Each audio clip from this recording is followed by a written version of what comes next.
of shares, if any shareholder fails to pay their allotment, first call and second call, directors gave them the final notice to pay their dues.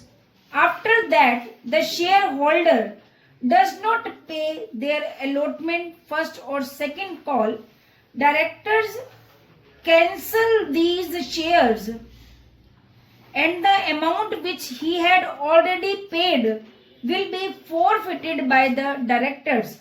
Now directors can reissue their shares at par, at premium and at discount also.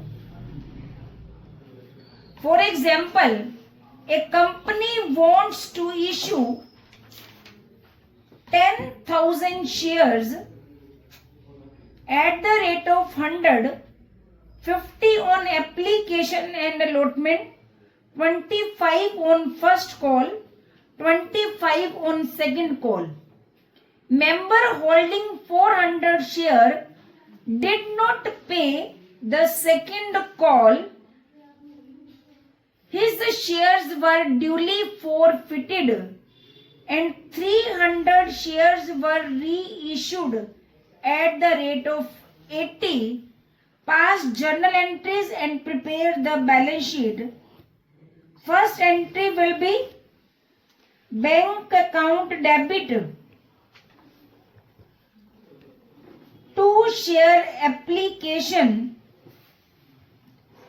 and allotment, because first amount is application and allotment, that is 10,000 into 50, 5 lakh.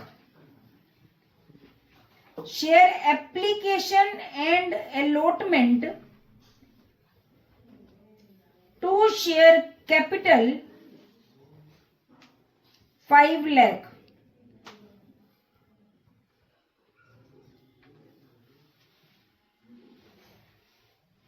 Share first call account debit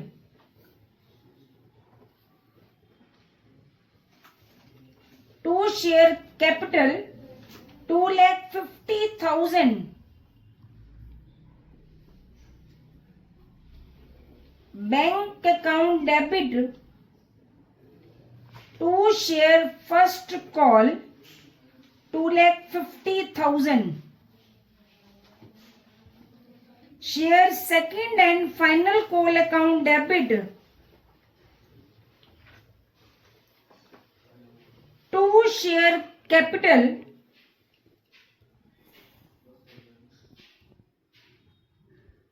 2,50,000. Bank account debit to share second and final call 400 into 25, 10,000 not received, amount received 2,40,000. Now these shares are forfeited.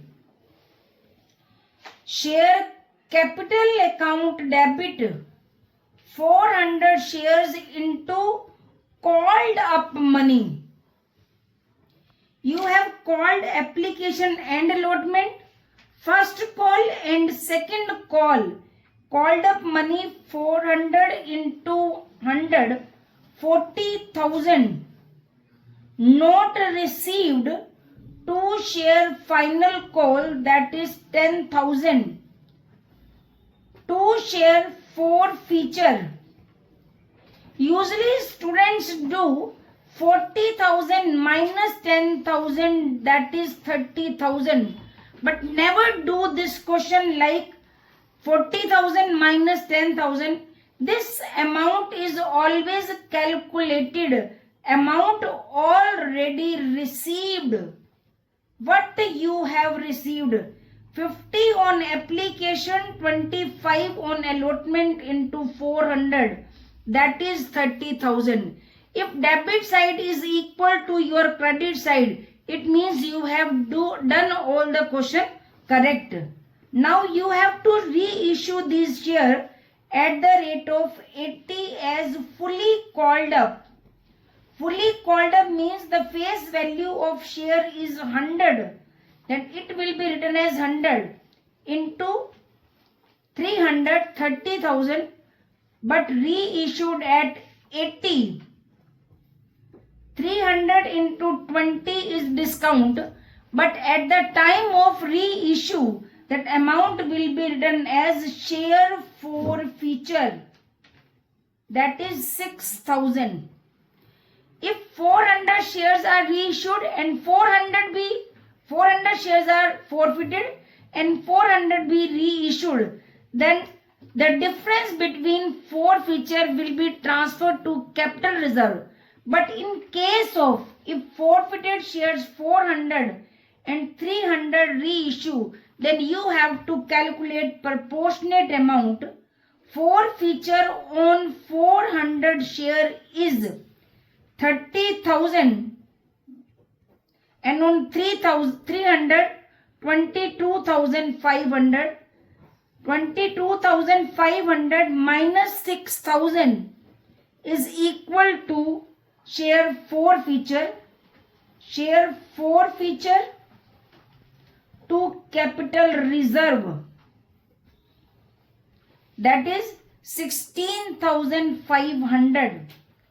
The shares which are not reissued, that amount will be transferred to share forfeiture in shareholder funds share capital column.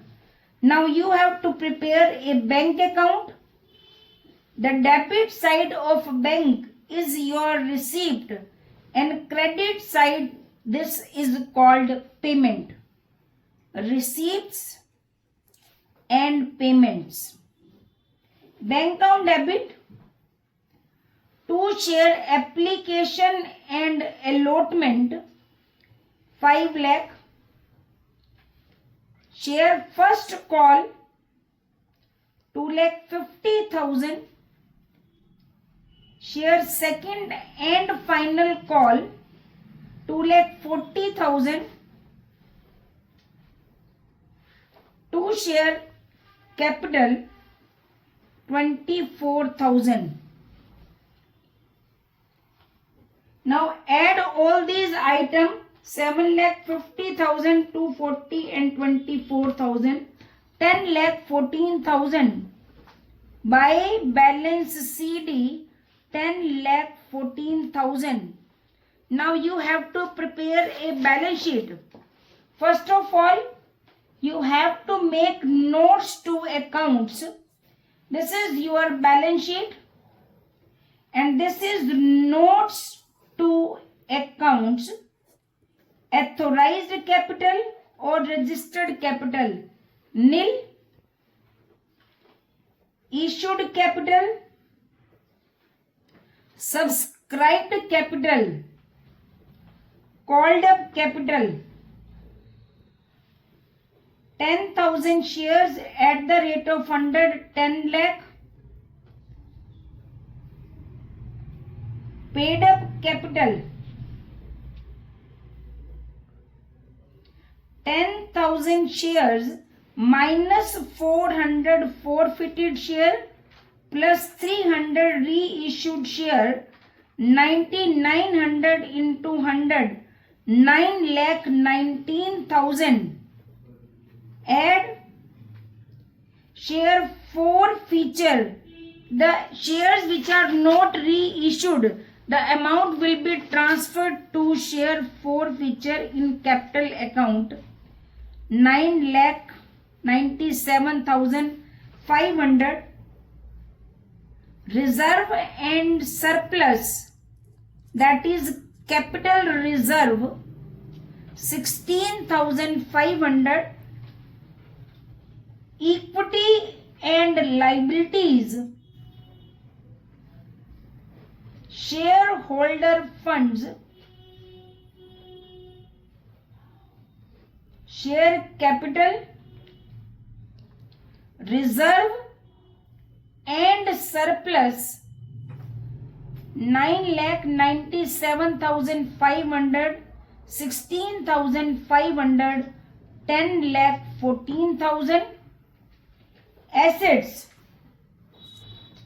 current assets, cash and cash equivalent 10,14,000.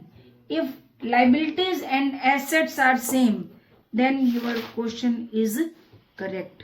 Thank you, student.